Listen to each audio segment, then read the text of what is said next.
১৯৫০ সাল কলকাতা। মানে শহরটার গায়ে তখনও ব্রিটিশ আমলের গন্ধটা বেশ লেগে আছে, তাই না? একদম।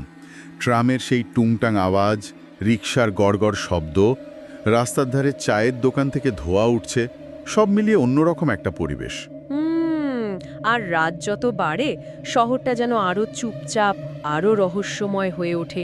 আর এই কাহিনীর একদম কেন্দ্রে যিনি আছেন, তিনি হলেন উত্তর কলকাতার এক পুরনো দিনের বাড়ির বাসিন্দা সার্থকী বাবু।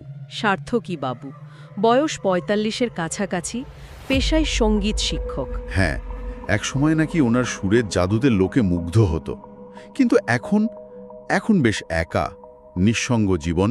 সঙ্গী বলতে শুধু ওর সঙ্গীত, আর একটা শখ ছিল দেশ বিদেশের নানা রকম বাদ্যযন্ত্র সংগ্রহ করা। ঠিক, এসরাজ, বেহালা, গুজিং, দোতারা, অনেক কিছুই ছিল ওনার সংগ্রহে।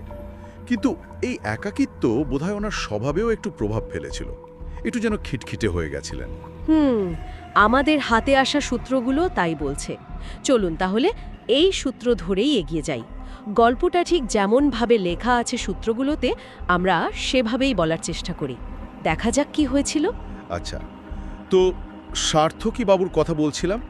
জীবনে একসময় প্রেম এসেছিল ওনার, কিন্তু সেই সময়ের সামাজিক চাপ, মানে সম্পর্কটা টেকেনি। ওহ। তারপর বাবা মা মারা যাওয়ার পর থেকে তো একেবারে একা, ওই বাদ্যযন্ত্রগুলির সঙ্গী। আর বাড়ির একমাত্র চাকর ছিল ভজহরি, তার উপরই যা রাগারাগি করার করতেন আর কি। আচ্ছা, তো একদিনের ঘটনা। সূত্র বলছে সেদিন সন্ধ্যায় উনি পুরনো বাদ্যযন্ত্রের দোকানে যাবেন বলে ঠিক করেছেন, তৈরি হচ্ছেন, কিন্তু জুতো খুঁজে পাচ্ছেন না। ব্যাস, আর যায় কোথায়? সব রাগ গিয়ে পড়ল ভজহরির উপর। চেঁচিয়ে উঠলেন, ওরে ভজহরি, আমার জুতো জোড়া কোথায় রাখলি রে?